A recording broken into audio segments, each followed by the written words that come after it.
avions laissé avant l'été sur cette question, la deuxième vague est-elle en train de pointer le bout de son nez? On connaît désormais la réponse et nous voilà donc tous à nouveau munis de nos masques et de nos petits tubes de gel. La question suivante, l'interrogation suivante, c'est celle de la quarantaine. Donc on va voir ce que font nos voisins. Vous êtes comme moi, vous connaissez tous probablement autour de vous des cas contacts. Et alors on s'interroge, faut-il s'isoler et combien de temps?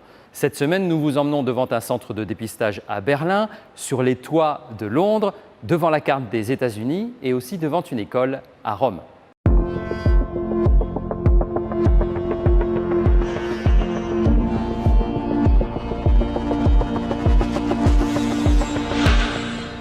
Partons d'abord devant un laboratoire d'analyse à Berlin. En Allemagne, comme en France, le débat se concentre sur la durée de la quarantaine. 14 jours ou 7 jours?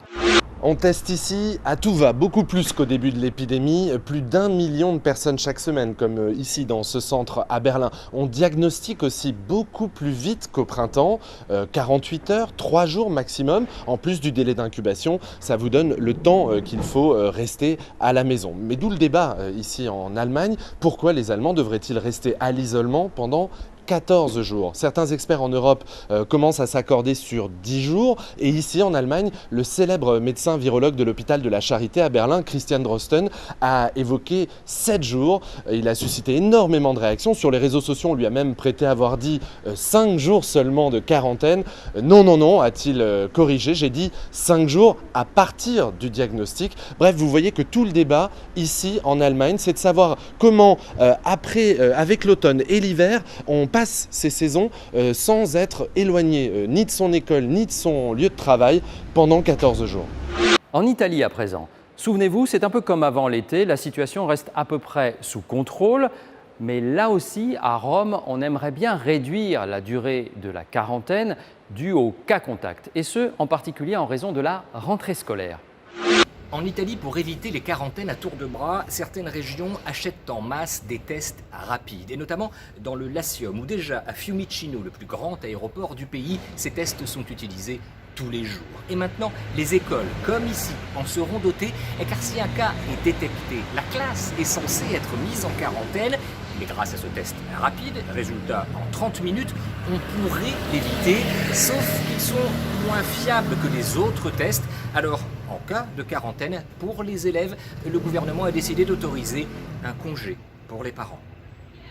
Allez, maintenant, traversons l'Atlantique. Aux États-Unis, c'est plus compliqué pour une raison simple, c'est un pays fédéral. Donc les règles varient d'un État à l'autre. Seuls 19 États sur 50 imposent des mesures de quarantaine. Le souci, c'est que les Américains voyagent beaucoup d'un État à l'autre. Vous voyez le problème?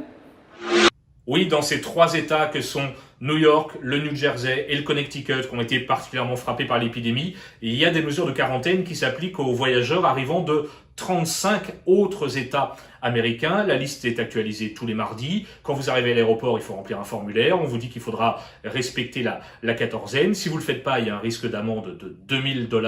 Il peut y avoir des contrôles, souvent par téléphone, mais en vérité, c'est pas très strict. En revanche, il y a des États beaucoup plus sévères. Je pense à Hawaï, où cet été, une touriste originaire de l'Alabama a été interpellée sur la plage à Honolulu parce qu'elle n'avait pas respecté la quatorzaine. Comment les autorités s'en sont aperçues? Eh bien, tout simplement parce que la jeune femme avait posté sur Instagram des photos d'elle à la plage. C'était pas du tout une bonne idée. Elle a été arrêtée, immédiatement remise dans l'avion, condamnée à une amende de $575 et surtout, elle est interdite de séjour à Hawaï pendant toute la durée de la pandémie.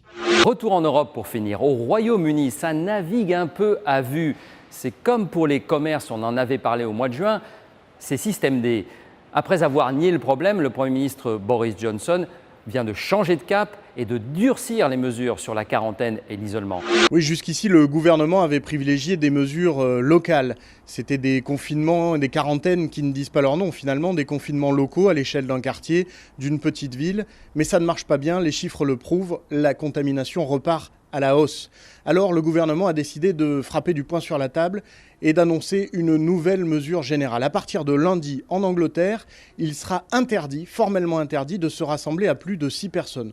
Que ce soit à l'extérieur, à l'intérieur, que ce soit dans un pub, chez vous ou dans un parc, c'est la même chose, que vous soyez des enfants ou des adultes, c'est pareil.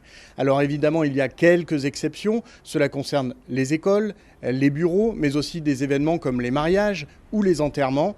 Il y aura des amendes pour ceux qui contreviennent à cette règle, 110 € pour la première amende, et si vous êtes récidiviste, multirécidiviste, cela peut monter jusqu'à 3 500 €. Cette règle s'applique dans toute l'Angleterre, mais pas au Pays de Galles, pas en Écosse, pas en Irlande du Nord, où les règles sont différentes. Le Royaume-Uni a du mal à s'harmoniser. En résumé, la France n'a pas le monopole du doute. Tout le monde se pose un peu la même question sur l'application de la quarantaine, le même dilemme. Comment enrayer la remontée de l'épidémie sans arrêter l'activité ?